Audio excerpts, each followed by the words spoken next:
Buenos días, buenas tardes, buenas noches, damas y caballeros. El día de hoy nos encontramos aquí Hernán Garza y yo con el programa Dos Miradas, en donde vamos a platicar los chismes políticos de la semana. Así es que agárrense porque esta vez estuvo bien sabroso. Comenzamos, Hernán. ¿Quieres platicarnos algo acerca de cómo estuvo el debate, qué es lo que ha estado pasando y las estrategias, las viejas estrategias de siempre? Me comentabas hace un ratito acerca de la marca Acme y el coyote, y a mí me encantaría que empezáramos por ahí, por cómo están tratando de casarnos como si fuéramos el correcamino. ¿Qué tal, Julia? Gusto en saludarte nuevamente, a ti y a tu público. Pues sí, empezamos esta semana, si partimos del domingo con el debate y con una serie de noticias que apuntaban de nueva cuenta de que estamos viviendo el peor de los mundos, el peor de los Méxicos, el peor de las situaciones y que poco a poquito cada uno de estos eventos son desmentidos.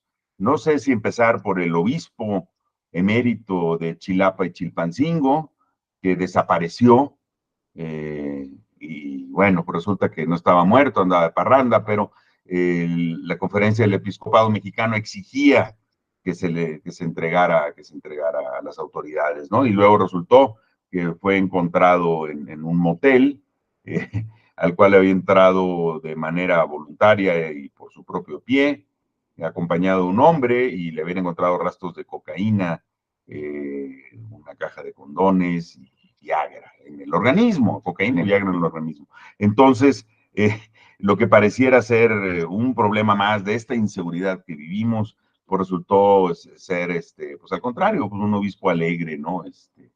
Que lleva, pues evidentemente una doble vida, ¿no? Porque pues ya para ser emérito, pues ya no eres muy joven, ¿no? Pero sí acabó siendo un secuestro como pensaban, pero pues un secuestro pasional, lo secuestraron sus pasiones. O lo que hemos estado viendo de ayer y hoy con María Amparo Casar, esta dama que fue quien estuvo mucho tiempo a cargo, sigue siendo responsable de la Organización Mexicanos Unidos contra la Corrupción y la Impunidad, de Claudio X González, que es una de estas organizaciones fachada de la National Endowment for Democracy y la USAID, ambas agencias de los Estados Unidos para el desarrollo o para la democracia, pero que realmente son las que han instigado golpes de Estado durante más de 20 años, ¿no? Esta mujer es expuesta como que ha estado cobrando una pensión del que en algún momento fue su marido, a Pemex.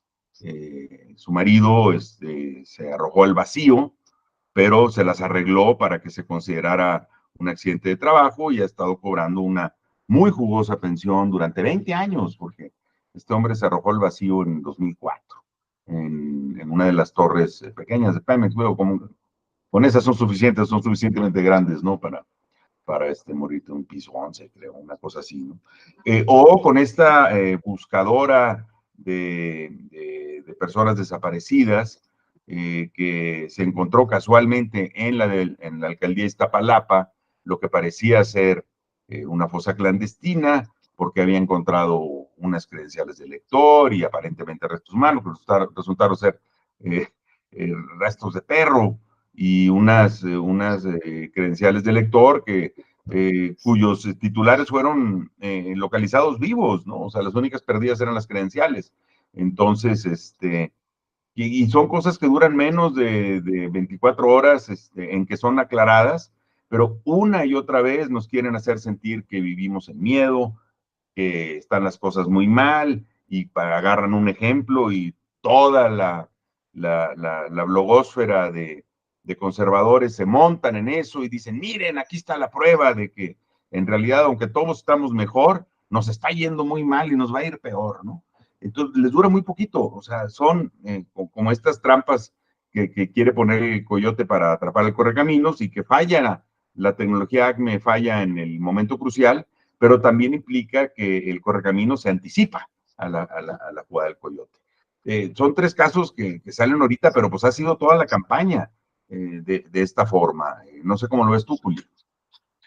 Pues mira, yo quisiera que empezáramos por el caso de María Amparo Casar, específicamente porque tanto Mexicanos Unidos contra la Corrupción como Claudio X González, hay muchas personas, bueno, no nada más es Claudio X González, hay muchas personas en esa organización que están metidas en lo que te comentaba, que son los think tanks, y también que están metidas financiando muchas de las organizaciones que están ahorita interfiriendo con el sistema de salud, que estuvieron evitando que llegaran medicamentos, que están modificando nuestras guías dietarias para que consumamos lo que ellos quieren, venden medicamentos, ellos mismos tienen varias farmacéuticas, Claudio X González es dueño de una de ellas, pero entre ellos se impulsan y de hecho son los mismos.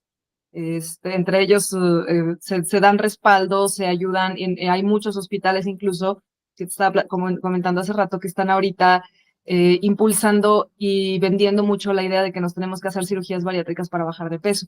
Entonces, o sea, te hacen creer que ya no puedes, que ya no tienes otra salida más que mutilarte el estómago. Y, o sea, sabes que esto no es cierto, sabemos que esto no es cierto, pero le hacen creer a algunas personas que no tienen suficiente información que así es, y los hacen mutilarse para después de un tiempo, de a veces 2, 3 años, a veces inmediatamente terminar completamente enfermos. Y ellos, o sea, estas personas que están ahí en la cúpula no les interesa, o sea, no les interesa la corrupción, no les interesa la salud de la gente, no les interesa la democracia, les interesa sostenerse en el poder. Y por desgracia lo están logrando en algunos de los ámbitos. En el de la democracia, por lo pronto no. Pero digo, yo tengo como mis serias dudas en ese sentido. Tú sabes que tengo como, por ahí me suenan muchas campanitas al respecto sobre Morena, pero sí creo que son personas que están muy inmiscuidas en muchas áreas, no nada más la política, muchas áreas de nuestra, pues, sociales, ¿no? Específicamente sociales, y se hacen llamar población civil, pero no lo son. Es parte del empresariato, o sea, insisto, de un sistema de gobierno de empresarios que quieren imponernos formas de gastar, formas de cuidar nuestra salud, formas de ahorrar, etcétera, ¿no? Que también tienen que ver con lo de las afores. Son los mismos participantes que lo que está pasando con las afores.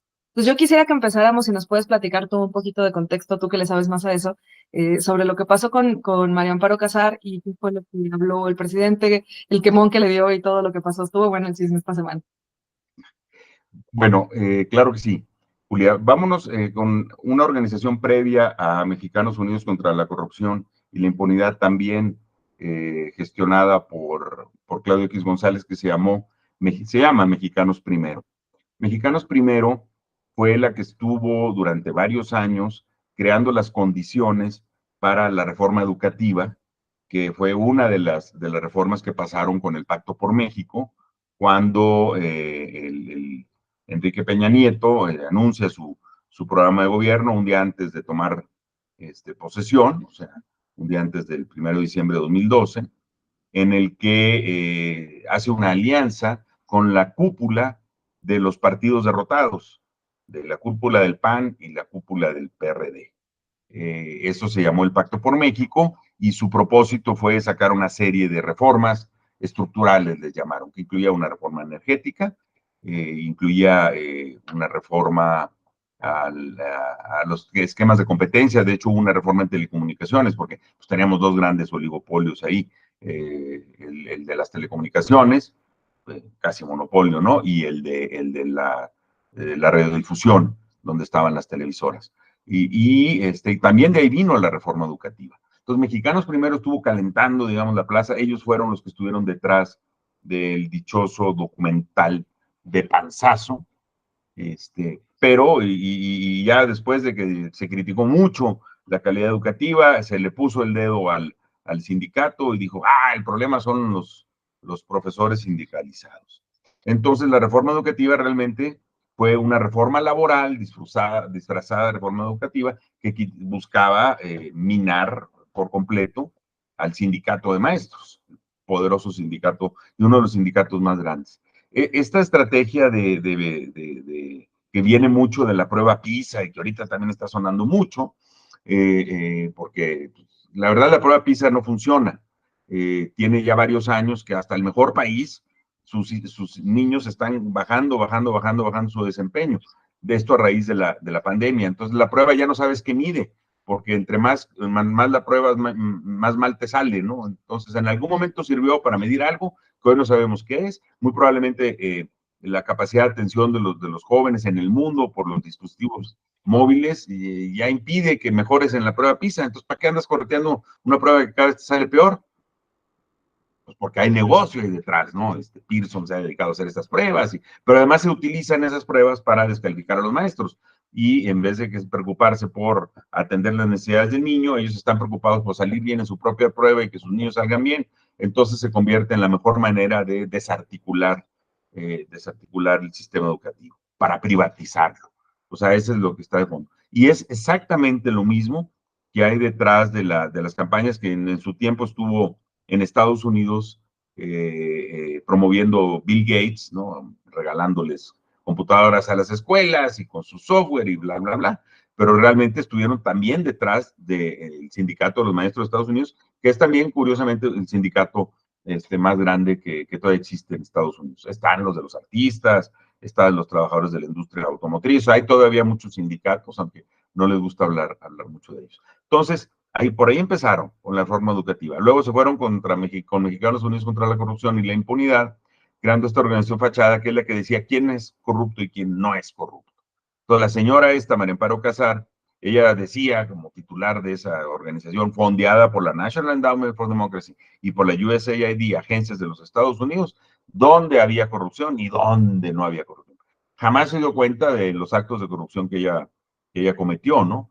Pero básicamente lo que se anunció ayer en la mañanera por parte del director general de Pemex es que a raíz de este suicidio, esta mujer empezó a cobrar una pensión, pero también en estos 20 años les estuvieron pagando, no sé por qué razón, a los hijos de María Amparo Casar, del exfuncionario, que tenía pocos meses en la administración. O sea, no sé si incluso había pasado ya a hacer un contrato definitivo, ¿no? La cosa es que pues sí le sirvió mucho para su familia, para pagarles la maestría, para pagarles un carro. Todo eso lo divulgaron, ¿no?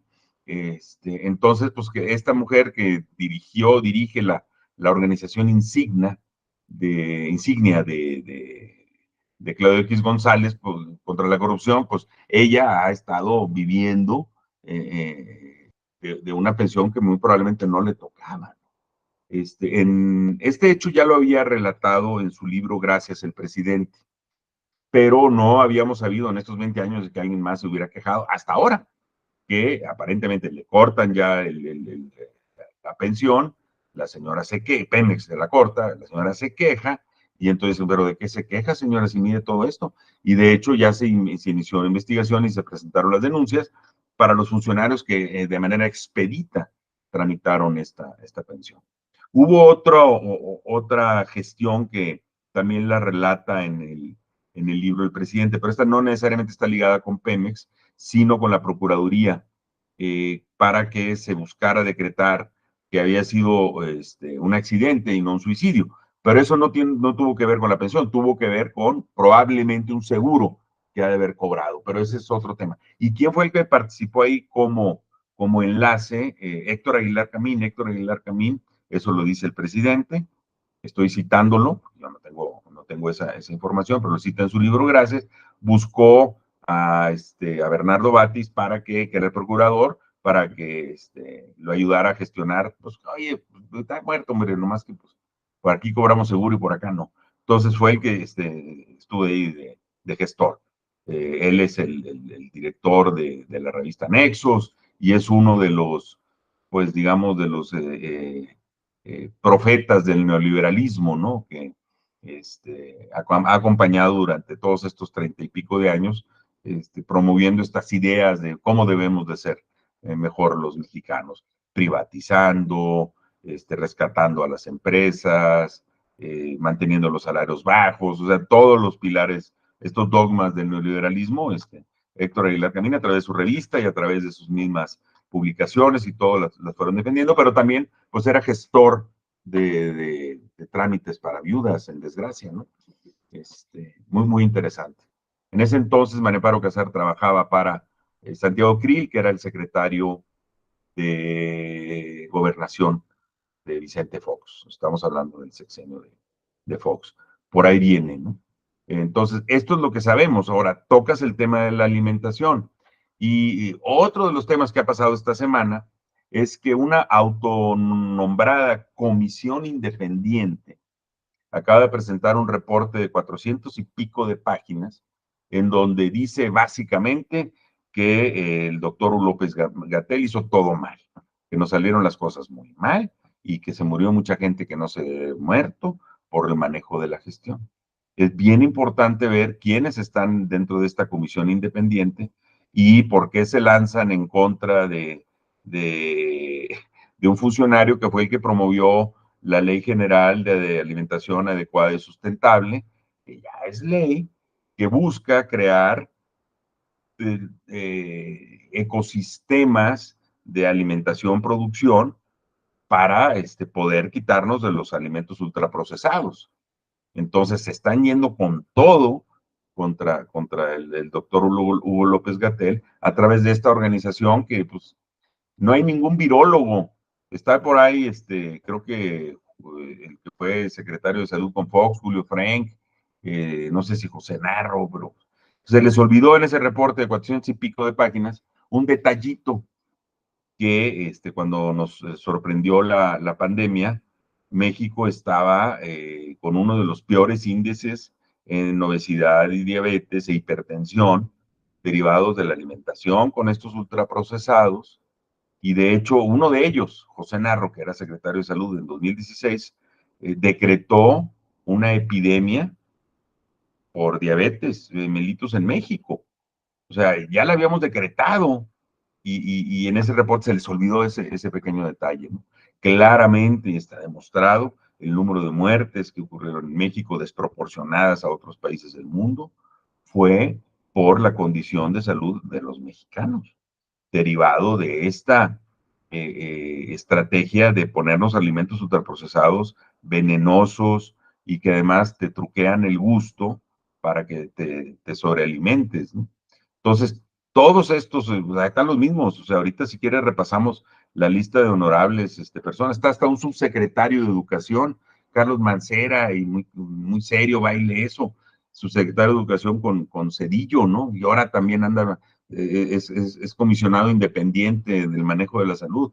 Y si tú ves cada uno de ellos, pues cada uno tiene su historia, pero todos son parte de este grupo que pues buscó instituir este sistema de alimentación en México, que tanto daño nos ha hecho y que estamos tratando de revertir con muchísimos esfuerzos, desde los etiquetados claros, ahora con la Ley General de Alimentación Adecuada y Sustentable, pero pues están todos ahí metidos, son básicamente los mismos, Julio. Sí, de hecho, justamente ese era mi punto, hace rato te digo, o sea, es que son los mismos, estos se disfrazan de sociedad civil y vienen y nos dicen que ellos son parte de nosotros, pero, o sea, ninguno de ellos ha tenido que batallar con la renta, nunca han tenido un problema con su auto, y si se les descompone lo tiran a la basura y compran otro, ¿sabes? O sea, realmente no son personas que hayan tenido una carencia jamás en su vida, nunca han estado en una situación real de sociedad civil, pero sí se hacen pasar por sociedad civil y buscan todas las imágenes que tengan que ver con sociedad civil, y de hecho no la entienden muy bien. Precisamente ese fue el error que cometieron con Xochitl, ¿no? O sea, que pensaron que ella se parecía mucho a lo que ellos ven como sociedad civil. Y pues somos personas muy distintas a eso. O sea, digo, son muy distintas entre nosotras, pues, pero también en general no somos lo que ellos se imaginan y por lo tanto no están logrando atinar en cómo hablarnos, en qué decirnos, en cómo dirigirse a nosotros, ¿no? Que esa es una situación que yo he estado viendo ya en varios ámbitos.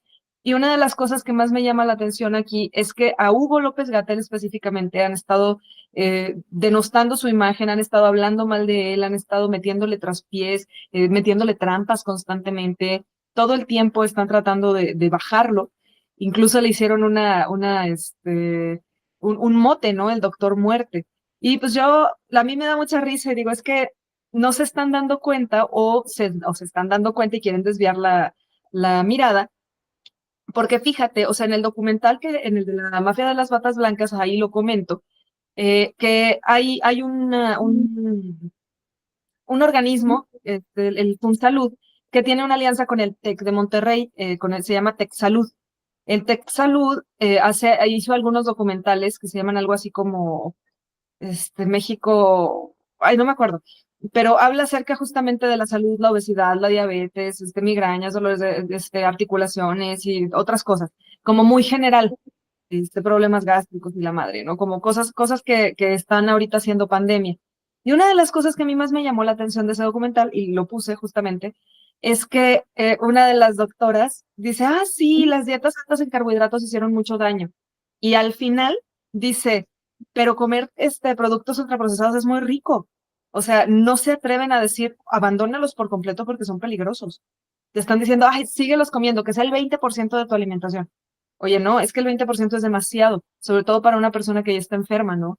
Y eso parece que no lo ven, pero sí lo ven.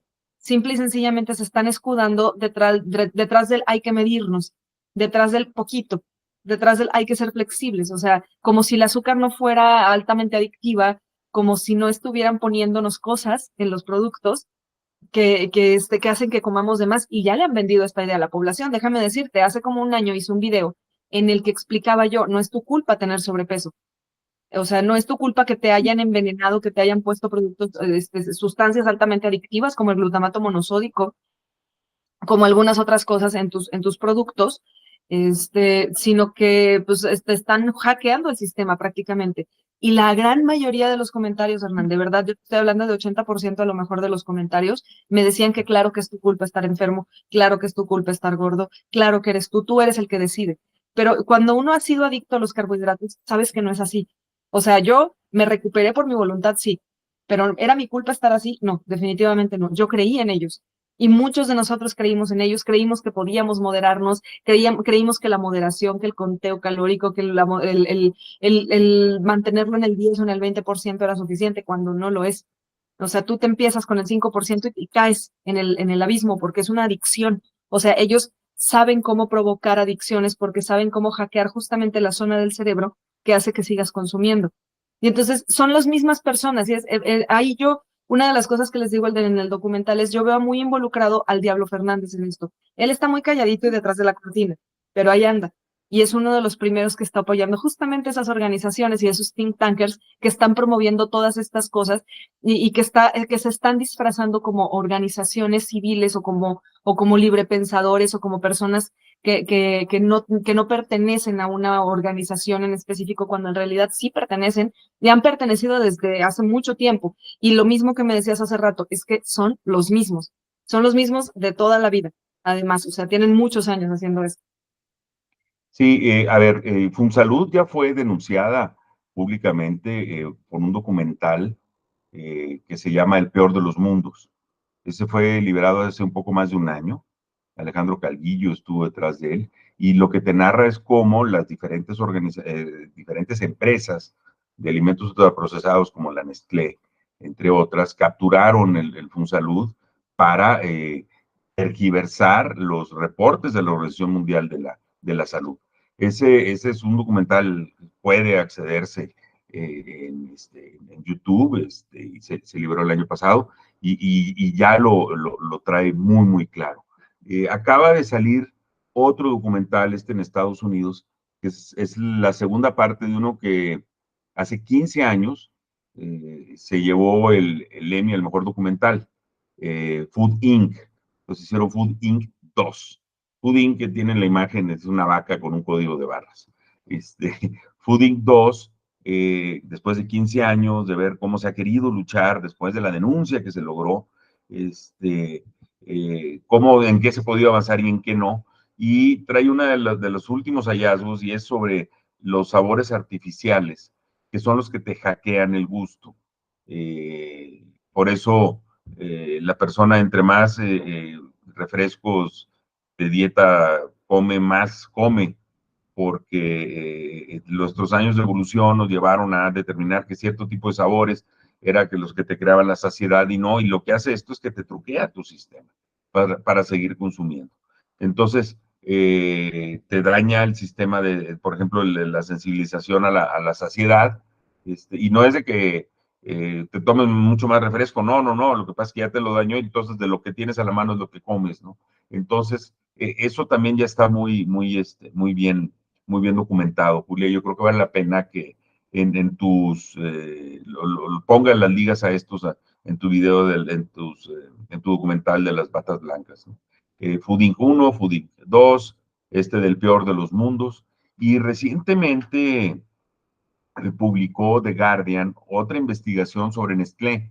Nestlé, que es probablemente una de las compañías más nocivas para la salud del planeta, agrega azúcar a sus fórmulas de leche materna, sustituto de leche materna, y pero le varían de país a país, porque donde los vigilan, pues le bajan, donde no, les atascan todo, ¿no? Y es una cosa tremenda porque se están yendo contra las infancias. O sea, estos amigos son unos verdaderos criminales.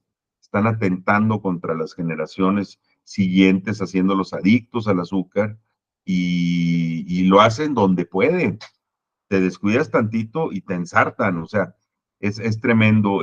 También yo creo que vale la pena en este programa poner la liga a este reporte, ¿no? Porque es un comportamiento criminal, lo hacen con alevosía, con ventaja, y ahí te ponen, mira, aquí está la fórmula, en Panamá, en Brasil, en México, y donde todos están fuera de límites, ¿no? Pero algunos están no todos, ¿verdad? Pero que están muy por fuera de los límites. Y así ya, o sea, la criatura inocente, ¿verdad? Le dejan de dar pecho, le ensartan esta fórmula y ahí te encargo las dependencias que le estás creando para toda la vida, para toda la vida. Y así operan estos, así han operado.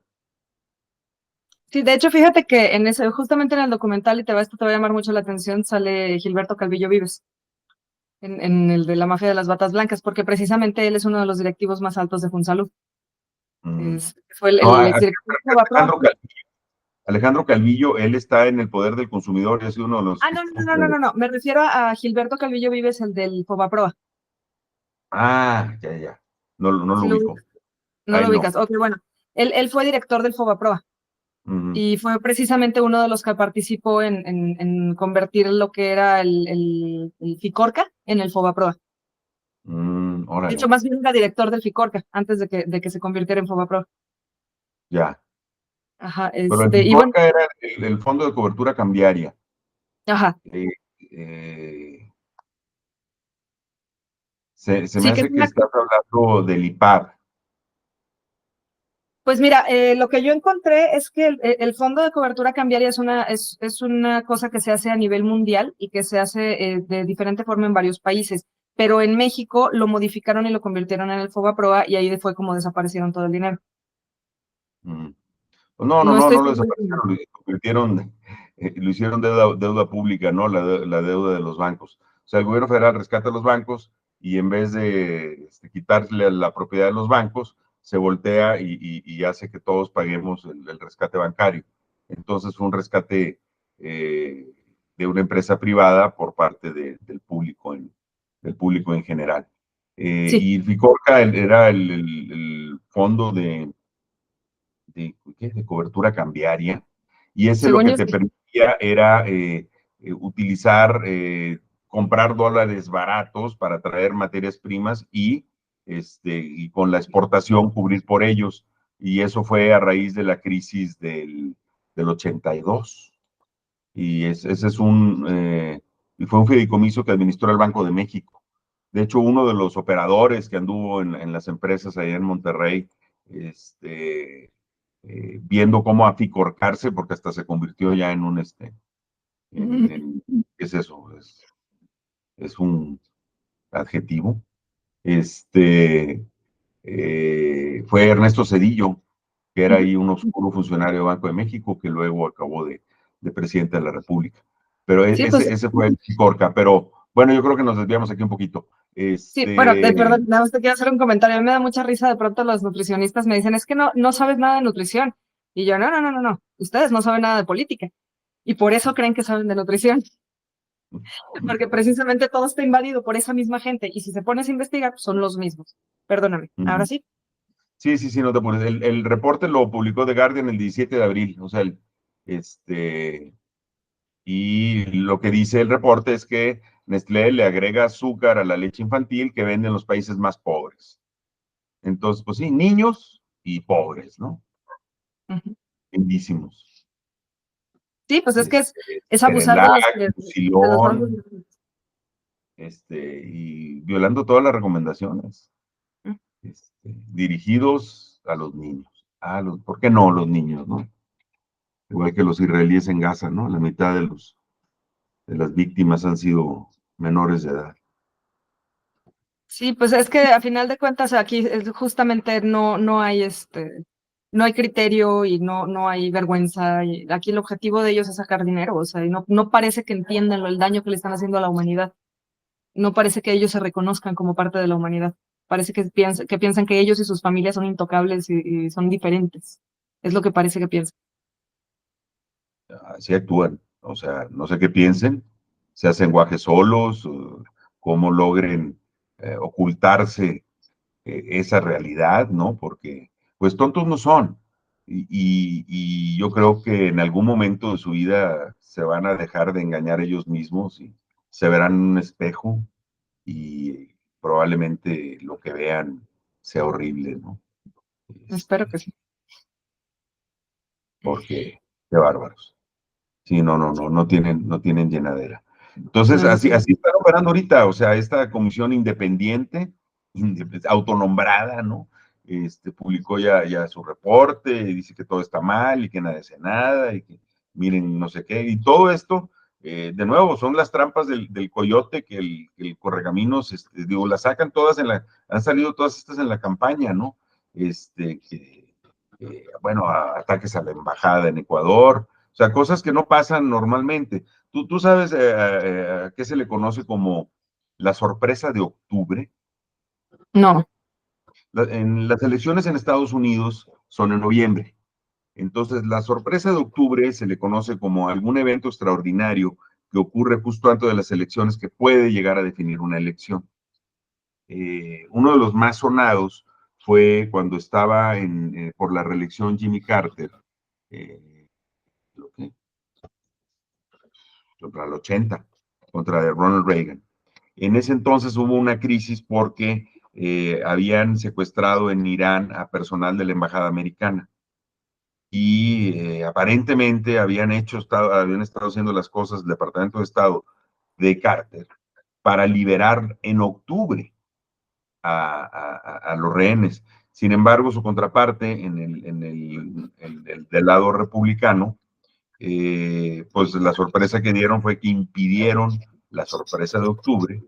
Entonces, al final, gana Reagan y fue muy evidente porque pues, las elecciones fueron en noviembre, la toma de posesión del presidente es en enero, y el día, o sea, terminando de jurar y que yo soy Ronald Reagan y que bla, bla, bla, y todo lo que digan allá, la mano sobre la Biblia y todo eso, porque sí son muy píos, se liberan y los liberan. Entonces ya tenían todo amarrado y todos los iraníes pues jugaron con las dos cartas, ¿no? A ver, pues estaban hablando acá con los demócratas y no salió, ¿no? Pero ya tenían amarrado un mejor deal del otro lado, ¿no? Era cuando Irán no era el malo, ¿no? El malo era Irak. Pero bueno, ya ves que las guerras ahí en el Medio Oriente están hechas de tal manera de que nunca nadie gane por completo, ¿no?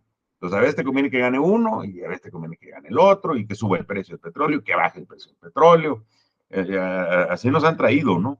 mil Y, novecientos ochenta y cuatro en todo su esplendor. ajá, sí, sí, sí, tal cual, tal cual, tal cual, Julia. Entonces la sorpresa de octubre es la que han querido dar todo este tiempo, todo este tiempo, si no es el reporte de la Comisión Independiente, es el padrecito secuestrado de sus propias pasiones, o si no es la fosa, o si no es el ataque a la embajada mexicana en Ecuador, ¿no? Y hay gente aplaudiendo al Ecuador, ¿no? Bueno, salieron más ecuatorianos que, ¿de dónde, no? Desde Alex Aguilar, La playera digo, se te olvida. La playera satánica es demoníaca. claro, claro, todo. Pero entonces están buscando su sorpresa de octubre desde hace tiempo, se les agotan los días de la campaña y pues no sé, o sea, es que ya y veremos cosas peores, ¿no? Dice por ahí en la Biblia, o sea, en la desesperación, están buscando sacar lo que sea, y el tema es que no les está durando mucho tiempo, ¿no? No les está durando mucho tiempo, pero pues sí, no sé qué estaremos comentando la semana entrante, ¿no? Pero Ay, esto se pero está poniendo muy bueno. Pues entre más se acercan las elecciones, más peor se pone. Aquí el asunto es que están como tratando a mí se me figura como estos niños que te dicen, mira, para poder hacerte alguna maldad. Así como que te desvían la mirada de, mira, hay cuerpos, ay, mira, el de sacerdote se desapareció. Pero en realidad, o sea, lo que está pasando es que ellos están tratando de ocultar todas las cosas que ellos mismos han hecho y ya se les están empezando a caer en pedacitos. O sea, ya las personas nos estamos empezando a dar cuenta, la gente está empezando a despertar. Y aún así, hay quienes les creen y hay quienes les siguen. Fíjate, me topé con un tipo en Facebook, fue, creo que ayer, que empezó a decir que, ¿cómo estuvo? Que nos quitaron los apoyos a los artistas. O sea, primero dice, es que les quitaron todos los apoyos a los artistas y los están dejando fuera y no sé qué, y fue así de que no, o sea, es que les quitaron el apoyo a los que estaban, o sea, totalmente prendados del apoyo que era, o sea, se quedaron con las becas, ¿no? Y son los mismos de siempre. Y de hecho esto pasó en el sexenio de Calderón. Entonces yo le explico, fíjate que no.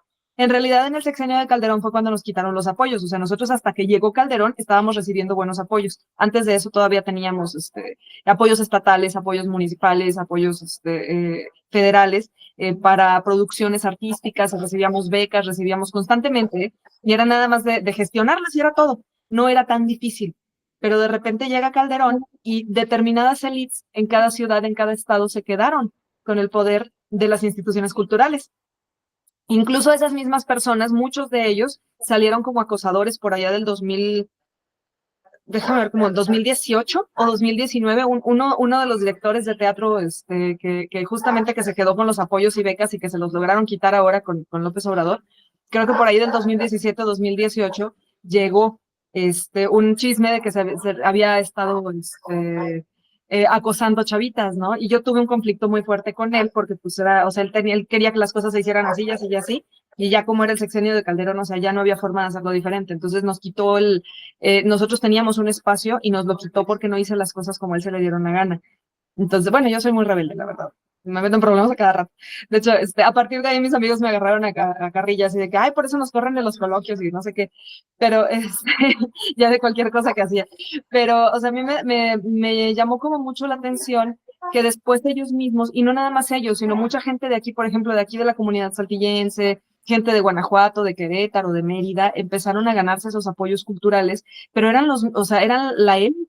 O sea, los que siempre tuvieron la mayor cantidad de apoyos, ahora tenían todos los apoyos completos. Y esto fue a partir del sexenio de Calderón y nos dejaron sin vida cultural por completo. Nos arrancaron la vida cultural. Y apenas hace ni siquiera te voy a decir que cuando empezó el sexenio de López Obrador, o sea, te estoy hablando de a lo mejor 3 años empezaron a volver los apoyos culturales. Ha sido muy poco a poco. Entonces yo le comento esto al señor y me dice, estábamos dialogando bien. Entonces, cuando me dice, entonces explícame por qué se los quitaron, le explico esto, le digo, ay, no, esto fue desde el sexenio de Calderón y nada más estamos hablando bien. Y entonces me empieza con mayúsculas a decirme, no, se los quitaron y punto. Y yo así de, a ver, no, espérate. Le digo, es que yo no sé en qué estrato social te desenvuelves tú, pero en el que me desenvuelvo yo, incluso están volviendo a poder montar obras, cosa que hace mucho tiempo no pasaba. O sea, tienen 2 o 3 años que están volviendo a montar obras, que están volviendo a hacer exposiciones, conciertos, etcétera, ¿no? Grabando discos. Le digo, yo no sé en qué estrato social te desenvuelves tú, probablemente alto, pero en el bajo medio, que es en el que me desenvuelvo yo, sí están teniendo apoyos culturales. No, hombre, se puso furioso, así a agredirme, a decirme que yo estaba tonta. Y yo dije, bueno, mira, ya no voy a decir, es una discusión de Facebook, señor, tengo muchas cosas que hacer. Entonces ya le dije que sí. Y me salí. Pero me llamó mucho la atención, me metí un poquito a su perfil. Y sí, efectivamente, o sea, sí parece ser una persona de estrato social medio alto o alto que están a final de cuentas defendiendo sus propios intereses, ¿no? A ellos les conviene que existan este tipo de prebendas para sus amigos, porque fueron a sus amigos a los que les quitaron esas prebendas. sí, tocas dos temas. Primero, ¿cómo funcionaban los dichosos fideicomisos? ¿Por qué los cancelaron? ¿Y cómo se empezaron a asignar de manera directa?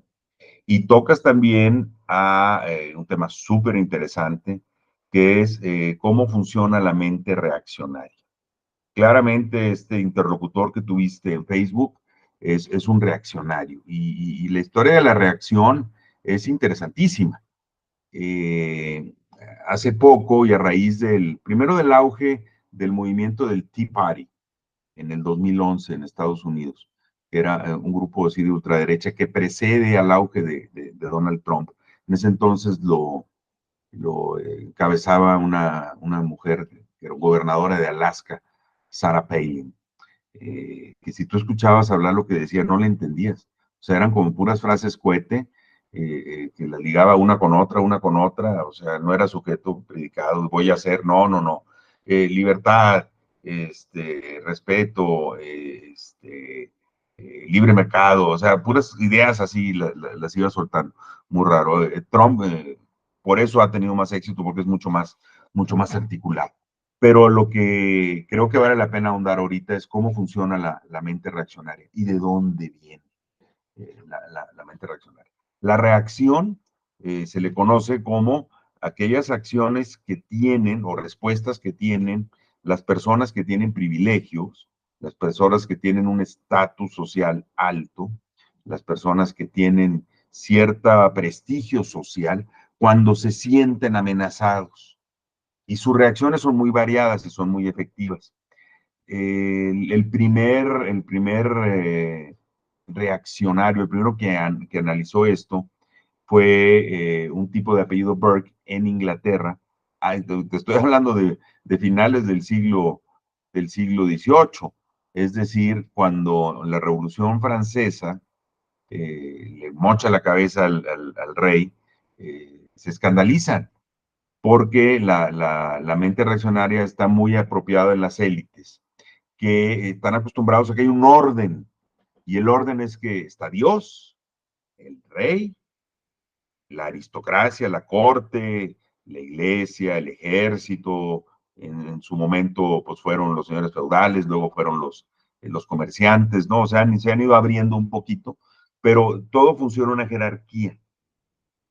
Y cuando sienten que los de abajo se sublevan, reaccionan de maneras muy violentas para aplacar las cosas.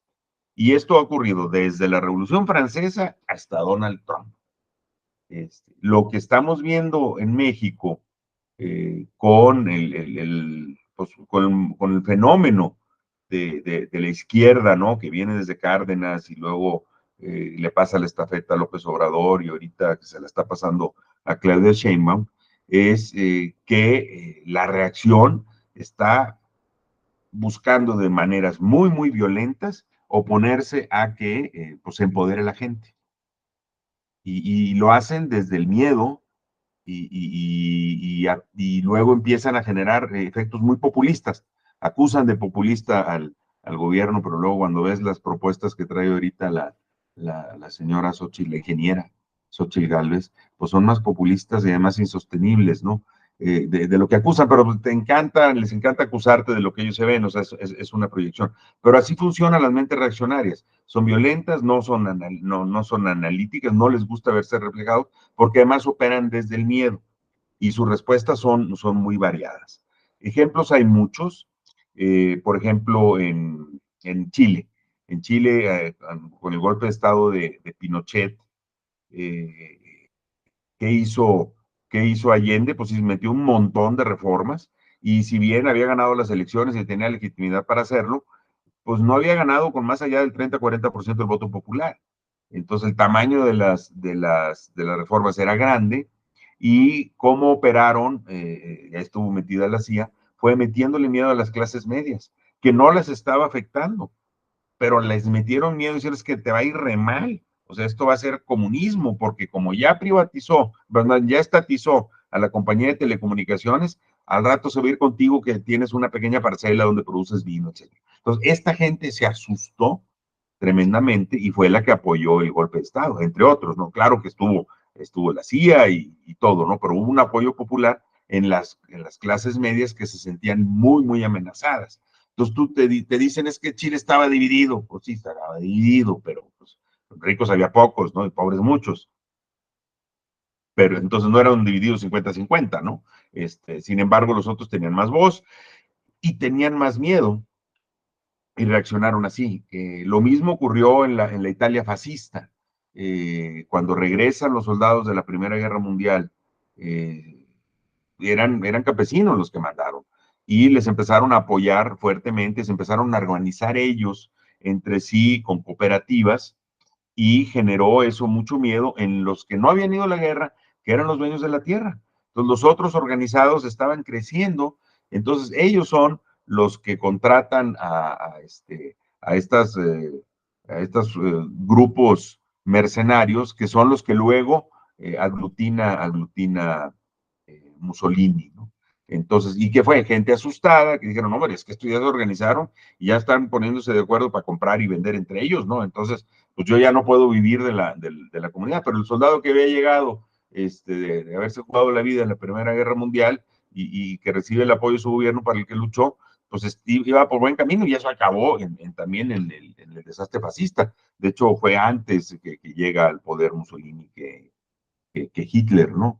La historia alemana es un poco diferente, no hubo una reacción como tal así, pero se parece también mucho a lo que ocurrió con el fenómeno Bolsonaro en Brasil y desde luego ahora con Donald Trump. Y probablemente también un poco con Milei, no sé si estoy equivocada con eso, pero me da un poco la impresión de que también. Eh, yo todavía no acabo de entender bien el fenómeno Milei. Yo tampoco. Eh, Se ve un disparate lo que están haciendo uno tras otro, pero muy probablemente como no hubo una memoria de cómo fue que llegaron ahí, el hartazgo los lleva a decir, pues ya, lo que sea, ¿no? O sea, estoy harto de lo que tengo y pues no puede estar peor, aunque pues sí, ¿no? Aparentemente sí está peor, ¿no? Creo que han logrado superar la inflación de Venezuela, y no sé en qué vaya a acabar eso, pero pues cada vez que hay uno de estos movimientos en Argentina, sale más y más y más dinero de ahí, entonces cuesta mucho, porque es una nación muy rica y la población es tan grande para la riqueza que tiene, pero pues el dinero está constantemente fluyendo hacia otras latitudes. Es uno de los países donde tienen más dinero en el extranjero sus habitantes del mundo. O sea, no invierten ahí, o sea, no guardan su dinero y lo guardan fuera porque pues la historia les ha enseñado que, este, que No se pues, puede lo están confiar. haciendo, ¿no? Entonces, una y otra vez les ha ocurrido. Entonces, no te sabría decir, pero así funciona la mente reaccionaria, se vuelven violentos, pero lo que pasa es que queriéndolos entender y no los justificas porque además conocemos a muchos y vivimos entre ellos, se vuelven irracionales y te insultan,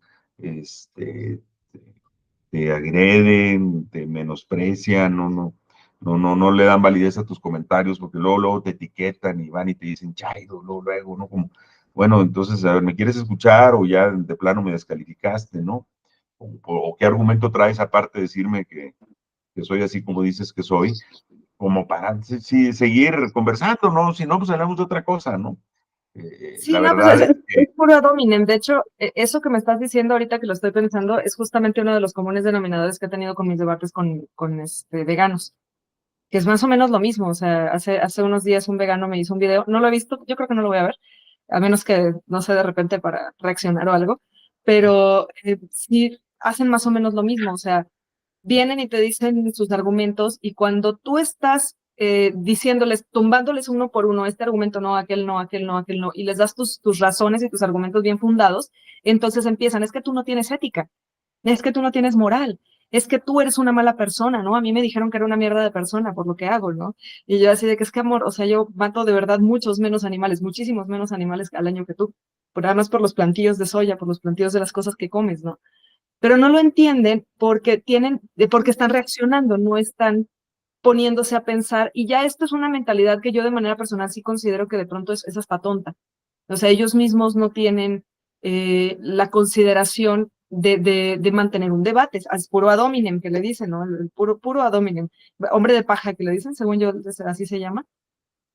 Se la pasan atáquete y atáquete y atáquete por lo que ellos en su cabeza consideran que eres y no realmente por lo que estás haciendo o diciendo. Pero digo, bueno, más allá de eso, y yo quisiera volver al tema, un poquito a lo de los fideicomisos, un poquito al asunto de cómo todas estas mismas personas siempre están tratando de hacerse pasar por sociedad civil. Yo no sé, como que me gustaría Ok, a ver, regresemos a los fideicomisos. ¿Cómo operaban estos fideicomisos? Los fideicomisos tenían bastante secrecía y tenían unas reglas de operación. En las reglas de operación de cada fideicomiso estaban realmente escondidos los beneficiarios de ese fideicomiso. Por ejemplo, el cine. El cine, ya no me acuerdo cómo se llama, INCINE, el fondo que tenía, el fideicomiso que tenía Sí. el INCINE en su tiempo, que ahora se llama FOCINE, y ha hecho cosas espectaculares. De hecho, escribió un par de artículos, uno con una de las películas de esta Alejandra Márquez Abela, extraordinaria, que hizo El Norte sobre el Vacío, sobre el caso de Alejo Garza Cantú, aquel que se puso a defender su rancho a balazos ahí cerca de Ciudad Victoria. Muy interesante el planteamiento que hace de la película. Ese estuvo nominado en Berlín y fue apoyado por Focine en este sexenio. Pero ¿cómo operaba antes? Los grandes intereses del cine en México tenían su parte ya más o menos asignada. Entonces, al Festival de Guanajuato le caía una lana. Al de la Universidad de Guadalajara le caía otra. A la UNAM le caía el suyo, ¿no? Entonces, sí, iban y competían un montón de documentales. Ah, pero si este venía de la UNAM, pues bueno, ¿cuánto les toca a la UNAM este año? Pues 8, entonces los mejores esos 8. Y los otros, y los otros, y los otros. Entonces, siempre acababan ganando, no los mismos, pero los que trabajaban a través de estas organizaciones porque ya estaba hablado, ya tenían las reglas de operación, entonces decía Guanajuato, espérame, y me toca, pues porque ya viene Cervantino, no sé, y Guadalajara ya viene la Feria del Libro, y acuérdate que al mismo tiempo hacemos el Festival de Cine, y entonces, ay, pues yo para acá, y luego pues la UNAM también. Entonces, cada quien tenía su pedazo del bistec ya más o menos apartado, ¿no? Los stakeholders, los que agarran el bistec, ¿no? Entonces ya lo tenían así, en el momento que rompen con el fideicomiso, que se rompen esas reglas, y dicen, no, no, no, vamos a hacer el concurso abierto y lo hacemos por internet y que manden su documental y estas personas son las que van a analizar y además vamos a establecer unos nuevos criterios y los criterios fueron muchos al principio, sobre todo en la parte de cultura, y Alejandra Frausto lo aclaraba muy bien, lo que pasa es que no les interesaba escucharlo, nos vamos a llevar a exactamente el otro extremo, nos vamos a llevar a los fomentos a las obras de teatro en los pueblos más alejados de México, ¿ok? ¿Y cómo le van a hacer? No sé, pero es para allá, ¿ok? Y entonces había que hacer los caminos, ¿no? Para que fluyeran los recursos hacia esos lugares y se fueron acomodando las cosas, porque estas comunidades también son muy ricas y empezaron a ser muy creativas y empezó a fluir el dinero y entonces ya volvió a llegar otra vez a las ciudades, ¿no? Pero pues tú veías que siempre los que montaban las mismas obras en el Teatro Santa Catarina de Coyoacán, pues fueron los que más se quejaron. Y digo, pues bueno, y entonces eran las que uno iba a ver, pues porque pues había que ir a Coyoacán, ¿no? Porque es Coyoacán. Y entonces, pues ya estaba todo muy, en el momento que le sacas el tapete y dices, ah, chico, pues a lo mejor no eran tan buenos artistas, o no sé si sean buenos o no. Yo creo que eso no es lo importante es que el dinero del Estado se canalizó a los más alegados y los más pobres, a los que no les llegaba nada, ni la televisión, afortunados ellos, ¿eh? Este, entonces, y así funcionaban muchos de los otros fideicomisos. El Fonden también, entonces, a ver, hay un desastre, ya estaban muy claros cuáles son los tipos de paquetes que se iban a comprar y a quiénes, y quién iba a ser el señor de los colchones, y quién iba a ser el señor de los refrigeradores, y entonces ya estaban nomás esperando el desastre, y ya estaban esperando, oye, pues yo voy aquí, yo apoyé la campaña y me dijeron que me formara aquí, porque soy el de los refres, pues no, se acabó. Entonces, ¿qué hacen esos enojados? Dicen, como no hay Fonden, llegó Otis, digo, que es una maroma intelectual, muy complicada, y decir, porque las desgracias pasan porque no hay fideicomisos, aunque el dinero no ha dejado de fluir, simplemente que no les llegaba a ellos, ¿no? Y por eso también ha rendido más el dinero, pues porque ya estaban muy amachinados, entonces, y por eso les dolió tanto, ¿no? Porque no podías abrir el fideicomiso, pero sí podías cancelar. Y de hecho, hace poco les acaba de revertir la Suprema Corte de Justicia de la Nación, que ahora tienen que volver a echar a andar fideicomiso porque no sé qué, no sé qué, no sé qué. Entonces, pero lo que no pueden hacer, sobre todo como ya les cortaron el flujo todo este tiempo, es que cambien las reglas de operación del fideicomiso. Entonces quieren volver a llamar igual, porque pues ahí te está obligando la Corte, pero pues mira, pues porque la Corte también, pues es todo el tema de que estamos hablando ahorita de la... Son los mismos, sí, porque son los mismos, una vez más. No, o sea, no importa quién gane las elecciones, no importa quiénes sean los legisladores, porque si hay una posible afectación a los intereses del capital internacional, para eso está la Corte. Y va a decidir a favor de ellos, o sea, como, pues justamente es uno de los pleitos de Alejandro Calvillo, ¿no? Que siempre que se les pone una restricción a Coca-Cola, que de hecho pues, algunas de ellas se las puso precisamente López-Gatell, la Corte falla a favor de Coca-Cola y los defienden, ¿no? Y defienden los intereses de las empresas, tal y como quieren tanto Xóchitl Gálvez como Maínez, el de la sonrisa eterna. Ujú. Así es, fue muy evidente y creo que lo comentamos en el programa pasado, el ataque dirigido al doctor Hugo López Gatell de parte de Maínez, ¿no? El doctor muerto. Sí.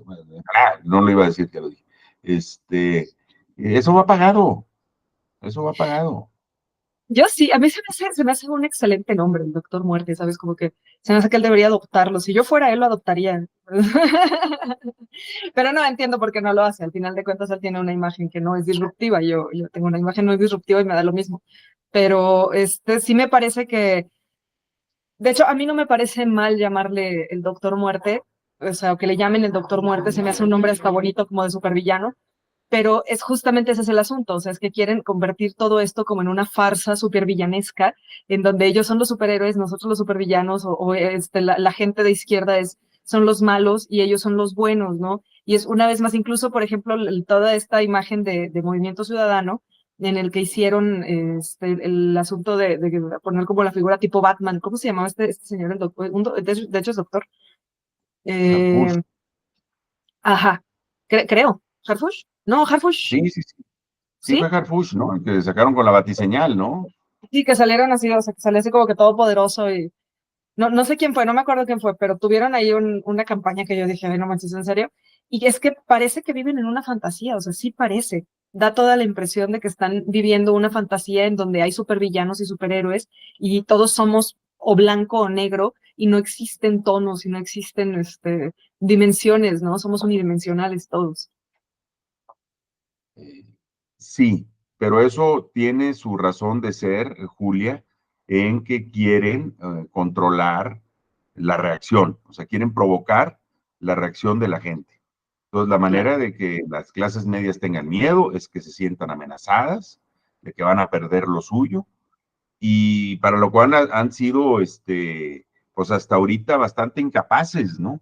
Y creo que hay unas clases medias mucho más educadas y menos manipulables de las que hay en otros lados. Creo que eso ha sido parte de la misma labor que desde la mañanera ha hecho el presidente, que ha puesto en el centro del debate un montón de cosas que antes no se hablaban o que solo se hablaban desde el punto de vista de la sociedad civil. Este, pero pues ese esfuerzo titánico de todas las mañanas durante 5 años que ha hecho el presidente, creo que nos deja una sociedad más informada, una sociedad con más criterio, con menos miedo y un grupo reaccionario que vive en la fantasía, que se alegra de las desgracias que nos pasan a nosotros, se ponen del lado del Ecuador. ¿De dónde le salió el ecuatoriano, caray? Pero en fin, yo no tengo nada en contra de la nación hermana, ¿no? Pero de repente, pues ya sabían de Ecuador, ya saben dónde está, ya saben que es el Ecuador, o sea, muy informados de, y de derecho internacional, ¿no? Y de la ley de asilo y y de la Corte Penal Internacional. Y Y no, Lilith, ella salió una maestra en asuntos también de corte internacional. Digo, de otro tipo de corte, pero tú me entiendes. de todo, ¿no? Pero pues bueno, es que les preparan, digamos, un mensaje, sus comunicadores de cabecera, se los empaquetan muy bien y vienen y te los zorrajan a la primera, ¿no? Eh, que pues sí, o sea, evidentemente, como dice una periodista española, estar informado ya es una causa. porque te demanda muchísimo, muchísimo entender, pero pues creo que en este mundo tan distópico que estamos viviendo, Julia, pues ya es una responsabilidad ciudadana mantenerse al tanto y dedicarle tiempo a eso y a lo mejor dedicarle menos tiempo a, pues no sé en qué te entretengas tú, ¿no? Si tienes tiempo de entretenerte, pero pues mucha gente tiene pasatiempos que a lo mejor no, pudieran reducirlos en tiempo para poderse mantener al día en muchas cosas que son relevantes para su vida, ¿no? Pero eso ya es, desde luego, decisión personal. Lo que sí es que con la audiencia que ha tenido en las mañanas del presidente, pues mucha gente sí se ha dado la tarea de entender, de dedicarle ese tiempo. Pues es algo que hay que ver cómo va a operar ahora, ¿no? Porque claramente las características de estandopero que tiene el presidente, no las tiene la doctora Sheinbaum, entonces no va a lograr tener esas mismas audiencias, aunque en una entrevista hace poco mencionó que ella buscaría estar en contacto con la población de manera constante, eh, diaria, entonces, pero ella misma lo reconoce, pues sí es un historiador y cuenta las historias de tal manera que las hace muy atractivas y dentro de eso también iba manejando los mensajes, ¿no? Porque esperando la reacción, pues iba y les picaba por un lado y le respondían, o sea, lo estuvo comiendo de su mano casi todo el tiempo, muy pocas veces perdió la narrativa el presidente a lo largo de estos 5 años y cacho que tiene, eh, eh, con Hay algunas pocos de las errores. y todo, eh, pero casi siempre puso él la narrativa, casi siempre. Sí, pues incluso les puso la candidata a la otra facción, ¿no? O sea, ahí fue, hasta allá llegó su narrativa. Sí, de pronto, yo creo que va a ser difícil para cualquiera, sería difícil llenar los zapatos de López Obrador, no nada más para Claudia. Creo que Claudia, su objetivo es más bien la continuidad, y ese fue el discurso que mantuvo en el debate. A mí de pronto, mira, yo les dije la vez pasada, es que hice un en vivo durante el debate porque yo quería hacer un en vivo cortito, pero la gente me dijo que no, que me siguiera, y entonces el en vivo viendo el debate. Y una de las cosas que les decía es, a mí me parece que el debate lo ganó Maínez. Eso no quiere decir que sea el mejor candidato. Simple y sencillamente fue el único que no se enfocó en estar tirando. O sea, ay, es que tú, no, es que tú. O sea, pues él se hizo otras cosas y eso fue lo que le dio. De hecho, eso fue lo que lo disparó, porque esta semana Xochitl bajó, excepto ¿cómo se llama? En Massive Caller. En todas las demás encuestas, Xochitl bajó. Maines ya la sobrepasó, ¿no? O sea, muchos indecisos están yendo por Maines, precisamente porque es bueno, porque responde las preguntas, cosa que ni Claudia ni Xochitl hicieron, que a mí me parece peligroso que Claudia haga eso. O sea, ella siente que ya ganó. Cosas, o sea, sí está bien lo que tú quieras y gustes, pero realmente es necesario que se enfoque en responder las preguntas durante los debates. No puede estar pleiteando con Xochitl. O sea, si la va a ignorar, que la ignore por completo, no nada más voltearla a ver, ¿no? Pero de pronto Maines está aprovechando eso y está justamente respondiendo las preguntas, lo que hace que la gente lo vea con buena cara. A mí me parece peligroso. Maines especialmente me parece peligroso, sobre todo porque si lo ven ya muy cerca, pueden declinar a su favor. Xochitl puede declinar a favor de Maines. Pueden verlo como una estrategia. Y digo, si logran conciliar entre Movimiento Ciudadano y el PRIAN, ¿no? Porque también traen ahí su pleito que ha sido pues irreconciliable en los últimos meses, pero ya han tenido alianzas antes. Entonces, y tienen más o menos las mismas perspectivas, incluso las mismas propuestas sobre darles más ventajas todavía a los empresarios. Eso, a mí todo eso me parece muy peligroso. Nada más creo que lo tendríamos que estar viendo con más cuidado. Y sobre todo ellos, los que están haciendo las estrategias y los discursos, tendrían que estarlo viendo con mucho más cuidado. Si yo veo ese escenario muy, muy complicado, Julia, porque lo que estarían en juego son pues, las dichosas pluris eh, del PRI, del PAN, ¿no?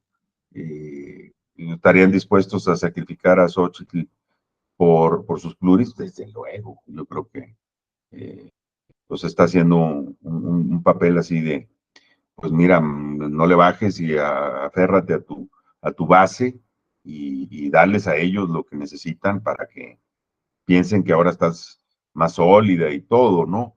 Pero yo no sé cómo les funcionaría el tema de sus pluris, porque pues se quedan fuera estos que son, digamos, los dueños del partido, ¿no? De ambos partidos hasta ahorita, o quienes los controlan. Pero sí entiendo que, y de hecho una de las pocas encuestas así más o menos de más profundidad, no esas simplonas que dicen, ¿quién ganó el debate? Que analizó, se me hizo muy interesante porque fueron 1,000 llamadas, 500 y pico de respuestas de personas que hayan visto el debate y de las cuales el 15% era indeciso, se declaró como indeciso, y de los cuales ese 15% eh, se duplicó, digamos, la base de 3 a 6% del total de esos 500 que contestaron, la preferencia por Maynes. O sea, se empezó con 3 y terminó con 6. Los otros 2 puntos, uno lo ganó Xochitl y el otro lo ganó Claudia. Entonces, pues el que más ganó fue Maynes. O sea, en esa parte, en esta encuesta en particular, que estaba así muy detallada, fue lo que se mostró. Entonces, de los indecisos, el que más jaló fue, fue Maynes, y proporcionalmente en esta pequeña muestra, que no, tampoco es muy representativa, proporcionalmente lo hizo tener el doble. Entonces, no le da para alcanzar a Xochitl, no hay manera de eso, creo, en las cosas que he visto, ¿no? Eh, no le da para eso, pero pues para los fines propios de Movimiento Ciudadano le da bastante aire. Lo que pudiera estar preocupante para Movimiento Ciudadano es Jalisco. Aparentemente Pedro Kumamoto en Zapopan va muy bien, su contrincante no quiso ir al debate, y ahorita estaba el debate de las candidaturas a la gubernatura, y Claudia se llama, Claudia le dio la candidata de, de Morena a Jalisco. Aparentemente está en empate técnico con Pablo Lemus de Movimiento Ciudadano, 3 o 4 puntos arriba incluso, ¿no? Pero todavía pues es difícil decir que se lo puedan sacar. Entonces ahí Movimiento Ciudadano tiene un reto súper importante porque pues, es uno de sus 2 estados. Y en otro lugar donde está muy, muy reñida también, la cosa es en Yucatán, que lo tiene el PAN, el candidato de Morena aparentemente también está ya arribita cualquier cosa, o sea, siguen ahí más o menos en el empate técnico. Son 2 gubernaturas súper importantes para esta causa. Pero no creo que el escenario de declinación se dé, y la estrategia que pueda hacer Xochitl ahora en el último debate, pues yo creo que sería pues tratar de mantener a los que siguen ahí, ¿no? O sea, no traerme indecisos porque, pues no sé, no ha tenido esa efectividad, pero pues no perder más, es decir, llegarle a la base reaccionaria de México, ¿no?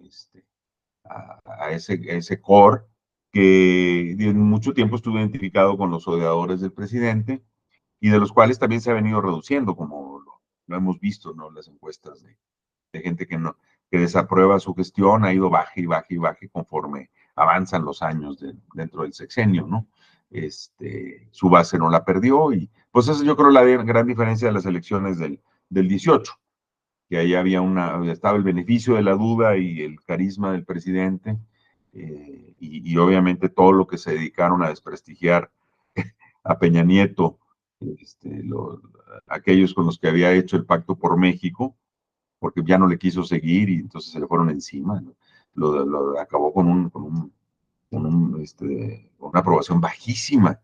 De hecho, es un poco de lo que se queja en este último libro, primero su libro que escribe desde el exilio, Mario Maldonado, sobre Peña Nieto, del exilio de Peña Nieto allá en España. Entonces, el tema aquí es que lo que estaría por ganar o perder es mucho como para que ahorita, a estas alturas de la campaña, y buscarán sacar lo más que puedan, y pues tener ahí a sus senadores pluris desde el Congreso, pues representando los intereses que ellos tienen ahí. Pero Ya Movimiento son yo creo que como, tiene como otras que sus cosas más grandes. últimas. No, no está bien, el Movimiento tiene otras cosas más grandes que preocuparse, en particular, te digo, Jalisco, porque pues están viendo escenarios que no esperaban. Sí, pues el PRIAN ya está dando sus últimas patadas, o sea, ya están en las últimas, me da la impresión. Y yo pienso que a lo mejor ya aguantan una, si es que tienen suerte, dos elecciones más. Pero creo que están perdiendo ya su base, la están perdiendo. Precisamente porque están haciendo mucha bobada. O sea, incluso el otro día estaba platicando con amigos que son priistas, ¿eh? Y una de ellas sí se quedó así de que es que, o sea, bueno, eh, hizo un comentario, o más bien me hizo así, pero el otro que sí es priista de hueso colorado, como que no deja que se dé el discurso completo. Pero justo cuando empezamos a hablar de es que cómo pretenden que sean los empresarios los que autoricen las 40 horas, jamás van a querer, porque ellos quieren que entre que más trabajes, que te esclavices y estés todo el tiempo ahí, ¿no? O sea, es lo que ellos buscan. Lo que necesitan es tener esclavos. No necesitan empleados de dignidad en sus empleados, ¿no? Necesitan esclavos que estén todo el tiempo ahí. Entonces, no, pues si tú les das facilidad a las empresas, esa frase de Xochitl, si tú le das facilidad a los empresarios van a actuar en favor del empleado. Es decir, como algo, es que nunca ha pasado. O sea, no están ahí ahora las guerras de los de terror restaurantes que están hablando justamente acerca de cómo maltratan a las personas a los meseros, a los garroteros, a los cocineros, que los tienen a veces 12, 14, 16 horas parados, sin darles de comer, sin tener un descanso, y no les pagan lo apropiado, no les pagan el extra, no les dan propinas, o incluso les roban sus propinas.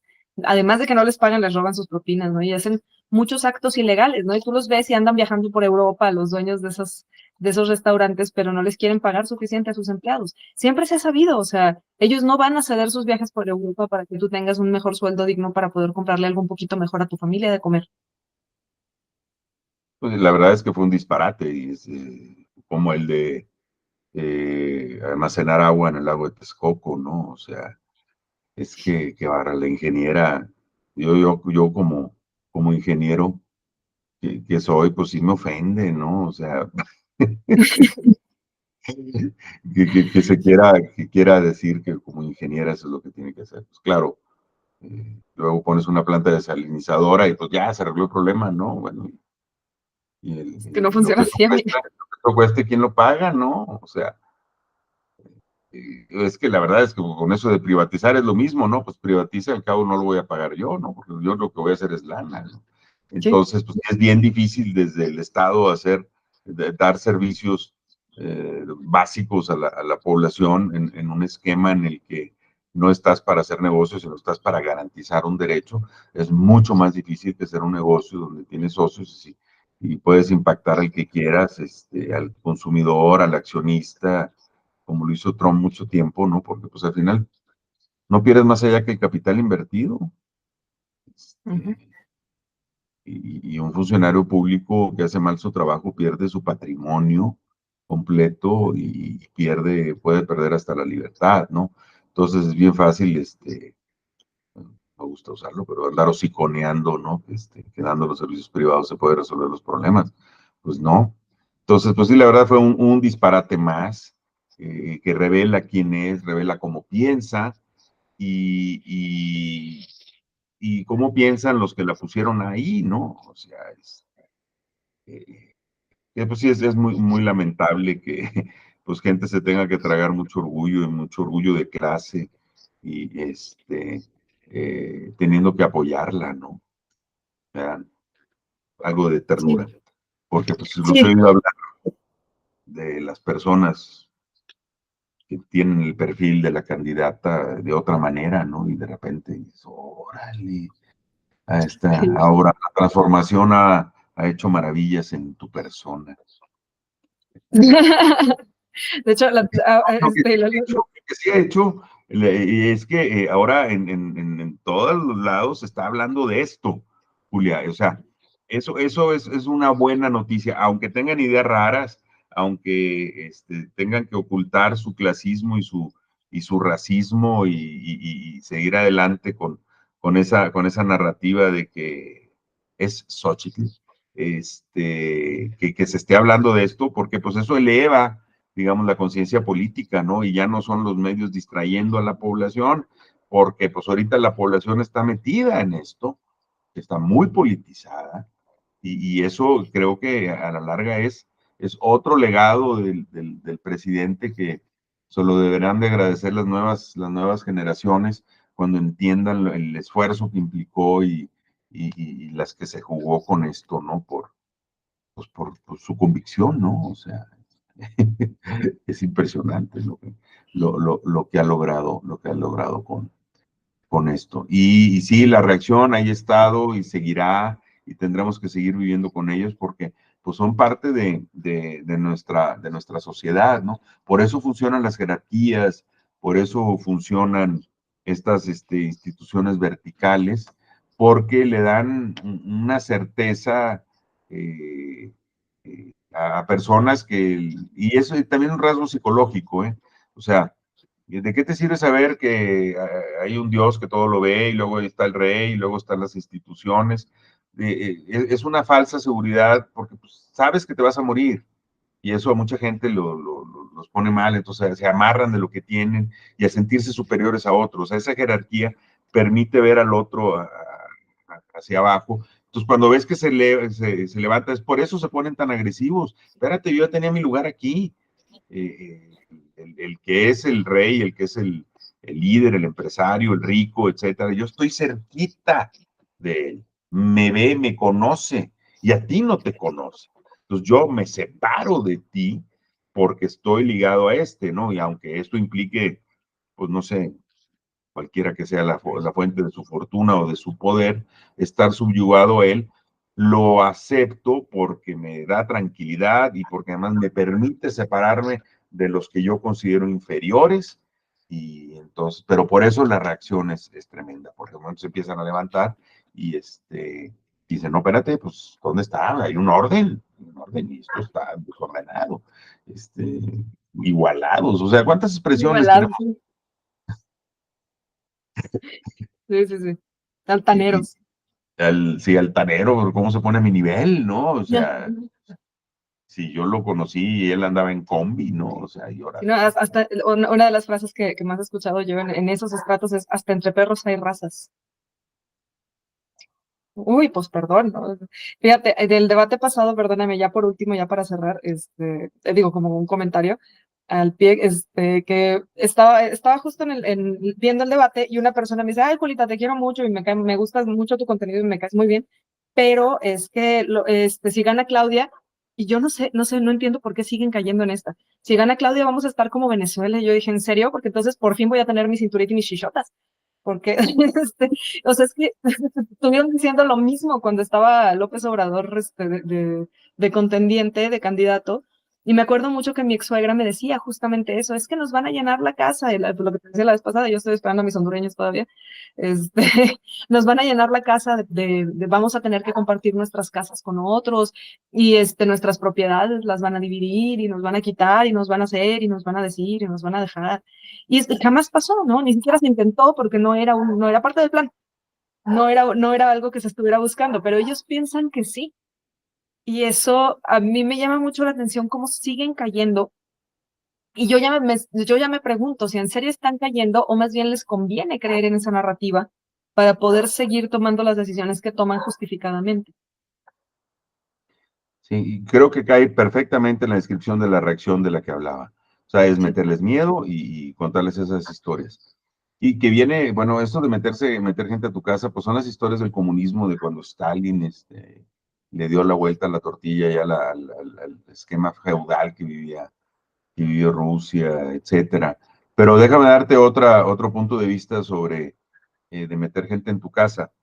Eh, pues ahora con este esquema de los roomies que comparten, o sea, lo asumes y además gustoso porque voy a meter gente a mi casa porque pues no me salen los números. Entonces, realmente todo este tema pero es un tema mundial. O sea, compartir tu casa con otros, como lo hizo Stalin, más que él lo hizo a la fuerza, y ahora lo haces tú gustoso, porque no te alcanza el dinero, porque te pagan mal y porque están carísimas las rentas. Entonces ahora pues yo mismo los meto, nadie los tiene que meter por mí. Entonces ese fantasma que ya tienen, ya lo asumen muchos, pero no tiene la culpa el actual gobierno, el sistema financiero que ha concentrado de tal manera los flujos del financiamiento inmobiliario para sacarles la mayor rentabilidad a las habitaciones, a la casa habitación, es la que está forzando la estalinización de la venezuelización de las viviendas, ¿no? Pero lo hacen con mucho gusto, hasta ahí, bueno, la famosa serie esta, How I Met Your Mother, ¿no? O sea, es un grupo de chavos que viven juntos en un departamento en Manhattan que está enorme, yo no sé de dónde consiguieron un departamento así, pero bueno, eso no importa, porque tú vas a los de aquí, son así, están a todos apeñuscados. Pues la verdad, pues por eso se hace la vida afuera, no adentro. Pero, ¿cómo se llama? Ese fantasma ya lo viven y lo asumen con alegría, y ya tengo un roomie nuevo, y digo, está bien porque socializas y todo, pero pues Es o una sea, familia y todo. miedo, por un lado es miedo, porque, ay, me van a meter gente en la casa, y de otro yo mismo la meto porque no me alcanza el dinero, ¿no? O sea, a ver, o es miedo o es gusto, o es cuando es a fuerza, cuando es, y bueno, no pudiéramos hacer algo, tener un sistema financiero que distribuya mejor la construcción de la vivienda en lugar de hacerlo vía estos cárteles inmobiliarios, que haya créditos más blandos y que la gente pueda tener su propia casa y vivir con dignidad y hacer núcleos familiares más sanos, ¿no? Y no estas cosas forzadas a las que acabamos siendo. Yo creo que podemos aspirar a eso, pero bueno, ahora sí que también mi comentario de colofón, porque lo reflexiono mucho, ¿no? Porque el miedo a la estalinización de las casas, metiendo gente que no tiene nada que ver conmigo, y tú haciendo lo mismo porque no te alcanza el dinero. Airbnb, ¿no? Sí, de hecho, un poquito a mí me da miedo porque Claudia acordó con Airbnb y fue gracias a Claudia que se empezó, no que se empezó, porque ya estaba más bien que se reforzó la gentrificación en la Ciudad de México. Y de pronto, sí es cierto, o sea, de pronto yo estaba pagando lo que pago ahorita por una casa entera en un pueblo del Estado de México, estaba pagándolo por una habitación del tamaño de un huevo en donde apenas si cabía, en un departamento compartido con otras dos personas, además, eh, como en un ambiente nada agradable, ¿no? O sea, son ese tipo de cosas y te tienes que aguantar cosas, ¿no? Y si quieres compartir un espacio mejor, te tienes que aguantar otras cosas. Entonces, sí, a final de cuentas, sí, efectivamente una estalinización y sí, una venezolanización de nuestros espacios porque no nos queda otra opción. Y esto no es nuevo, o sea, esto no es cierto, no empezó en el sexenio de López Obrador. Yo me acuerdo que en el 2012 yo chequé un departamento en la del Valle que estaba en 7,500 pesos de 3 habitaciones. Y en el 2013, ese mismo departamento, el mismo exactamente, estaba en 12,500. En el 2015 o 2016, no el mismo, pero uno del mismo edificio, estaba en 18,000 y ahorita lo andan rentando en 21,000. O sea, ¿cómo es posible que se haya brincado tanto de precio en tan poquito tiempo? Pues es que a final de cuentas ahora los rentan como Airbnb. O sea, ya el precio se disparó, pero fue gracias precisamente a todas estas aplicaciones que están haciendo una inflación. Y no son nada más las aplicaciones, fíjate que, ay, yo me voy a extender tantitito más, perdón, porque resulta que una de las cosas que más he notado es que las empresas son las que están desatando la inflación. Ellos son los que suben los precios a voluntad y por criterio propio, ¿no? Ahora en la pandemia, como no subieron los productos sanitarios, los subieron muchísimo de precio nada más porque quisieron. Y a pesar de que salió el escandalazo de que Kimberly Clark estaba involucrado en todo eso, nunca volvieron a bajar los precios. O sea, ¿cómo los regulamos? Yo sí creo que el gobierno tendría que empezar a regular un poquito ese tipo de cosas, específicamente el nivel de profit, de utilidades que hace la empresa, o que el reparto de utilidades se haga bien, de manera adecuada. Pues bueno, eso. Sí, no, derivado de la guerra de Ucrania con el aumento del precio del petróleo y las gasolinas, etcétera, se subieron los precios y luego se bajó y nunca bajaron los precios. Entonces, ¿quién Ujú. se quedó con la rentabilidad? Sí, sí, sí, no, aprovecha cualquier pretexto. Y luego ya es bien complicado quitárselos, ¿no? Eh, y pues la gente lo asume y tiene que ver con el costo de vida. Y bueno, o sea, lo único pues es ir equiparando el costo de vida con el aumento de los salarios y recuperarlo un poco. Entonces, eso es lo que se puede hacer, porque ya intervenir en todos los productos ya es lo muy complicado, ¿no? Y también digo, revisar desde tus productos, desde tu consumo, ¿no? Que realmente es lo necesario y tengo que hacer esto y tengo que tener esto o no, y me lo gasto, ¿no? Pues esa parte siempre ayuda. Pero bueno, pues para eso está el marketing y tú sabes de eso, para crearte necesidades que no tienes, para Ujú. pues seguir colocándote productos y pues así se digo, esta carrera sí la tenemos y acabamos pagando ahora por todo, ¿no? Sí, terminamos pagando precios altísimos por espacios habitacionales cuando hay millones de casas abandonadas a las que no se les observa. Terminamos pagando precios muy altos por cosas que no cuestan tanto y que además pueden llegar a ser hasta venenos para nosotros, ¿no? Y sí, pues al final estamos ya ahorita en una contienda en la que es más bien empresario contra pueblo. Eso es lo que parece ser. Esto ya no parece ser una cosa de blancos contra negros, izquierda contra derecha. Esto ya parece ser empresarios contra pueblo. ¿Quién gana? Y pues ahorita vamos perdiendo. Vamos ganando un poquito en cuestión política, pero de todos modos, a pesar de eso, ellos tienen cooptado el Poder Judicial, entonces no nos están dejando otra opción. O sea, estamos ahorita, lo único que podemos hacer es flancos, ¿no? Pues medio unirnos todo lo más que se pueda, porque sí, efectivamente los recursos los tienen ellos. Entonces, pues, así las cosas, ¿no? Pues te Por agradezco eso, mucho. no, por eso el Perdón. plan C, por eso el plan C, Julia, o sea, porque si no va a ser Nestlé contra los niños pobres del mundo. Ujú. Este, ya te pasé la liga para que la dejes aquí con esto. Pero sí, Sí, sí. nos vemos la próxima semana, Julia. Sale, pues, muchísimas gracias por estar aquí con nosotros. Nos estamos viendo la próxima semana, el próximo domingo, esperemos en Dios. Y aquí vamos a seguir hablando de las cosas oscuras de nuestra política nacional con Hernán Garza y con su servidora Julia Castillo. Muchas gracias por acompañarnos. Que pasen bonita noche.